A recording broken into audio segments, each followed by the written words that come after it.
बिस्मिल्लाहिर्रहमानिर्रहीम। आज हम डिस्कस करेंगे सिर्फ़ एक चीज़ ऐसी जो बांझपन को ख़त्म करे। इस हवाले से हम डिस्कस करेंगे। सबसे पहले आप चैनल को सब्सक्राइब कर लें, लाइक करें, शेयर करें और फुल वीडियो को वॉच करें ताकि हम इसे अच्छी तरह से समझ सकें।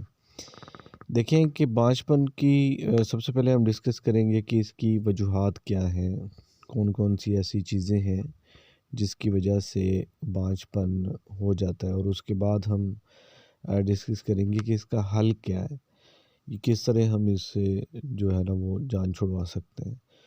और आखिर में हम लेट्रोजोल की डोज, यूजेज, इस्तेमाल, बेनिफिट के बारे में बात करेंगे। आखिर में देखें कि बांझपन की जो वजूहात हैं, देखें पिट्यूटरी और हाइपोथैलेमस, ये ब्रेन में दो जगह ऐसी हैं जहाँ से जो है वो हार्मोन रिलीज़ होते हैं। और पहली वजह ये हो सकती है कि ये हार्मोन ही रिलीज़ नहीं हो रहा। दूसरी वजह ये हो सकती है कि ये हार्मोन जाके टेस्टिस पे एक मखसूस सेल्स के ऊपर जाके काम करते हैं, जिससे आपका स्पर्म बनना शुरू हो जाता है। तो या तो वो सेल डैमेज होते हैं या ये हार्मोन नहीं बन रहा होता। इसके अलावा भी बहुत सारी वजूहात हैं। मेन रीज़न्स ये हो सकती हैं जिसकी वजह से ज़ीरो स्पर्म का प्रॉब्लम हो जाता है या फिर बांझपन हो जाता है। देखें जी, किन चीज़ों की कमी। अब ये हार्मोन की डेफिशिएंसी और सेल क्यों नहीं काम करता, ठीक है। इसमें दो रोल होते हैं, दो चीज़ें होती हैं।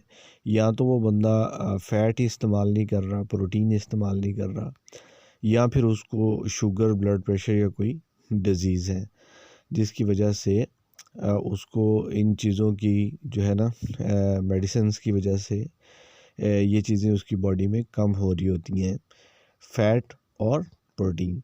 या उसको प्रोटीन डेफिशिएंसी होगी, फ़ैट डेफिशिएंसी होगी। इनकी वजह से जो है ना फ़ैट वगैरह की वजह से इसकी कमी हो जाए तो हार्मोन्स वगैरह बहुत कम बनते हैं। हर किस्म का हार्मोन इसमें डेफिशिएंसी हो जाती है। या फिर मज़ीद उसको किसी और वजह से भी हार्मोनल डेफिशिएंसीज हो सकती हैं। लेट्रोजोल जो है ये एरोमाटेज एंजाइम इनहिबिटर है। ये ऐसा एंजाइम जो एस्ट्रोजन के अंदर कन्वर्जन करता है हार्मोन की, तो उस कन्वर्जन को ये रोकता है, यानी कि एस्ट्रोजन की मिकदार को बॉडी के अंदर कंट्रोल करता है। तो जब एस्ट्रोजन की मिकदार कंट्रोल होगी तो जो ब्रेस्ट कैंसर है, कैंसरस सेल्स हैं, एक तो उनकी ग्रोथ नहीं होगी, ब्रेस्ट कैंसर कंट्रोल होता है इससे। और पीसीओएस के केसेस, यानी कि पॉलीसिस्टिक ओवरी सिंड्रोम के अंदर, यानी कि जो थैलियाँ बन जाती हैं जिसकी वजह से प्रेगनेंसी नहीं हो रही होती, बांझपन हो रहा होता है, उसको कंट्रोल करता है। और टेस्टोस्टेरोन लेवल को बढ़ाता है, जिससे स्पर्म की प्रोडक्शन में इजाफा होता है। जिससे इसका बेनिफिट ये होता है कि स्पर्म की प्रोडक्शन बढ़ती है, उसका वॉल्यूम बढ़ता है, और उसका जो परसेंटेज है ज़िंदा जरासीमों की, वो इंक्रीज़ होती है, जिससे मेल और फीमेल दोनों को बेनिफिट होता है। और पीसीओएस, यानी कि पॉलीसिस्टिक ओवरी सिंड्रोम को कंट्रोल करता है। उससे क्या होता है कि एग रिलीज़ होना शुरू हो जाते हैं। तो एग रिलीज़ होते हैं तो फिर भी जो पेशेंट है वो इस काबिल हो जाता है कि वो प्रेगनेंसी कंसीव कर सके।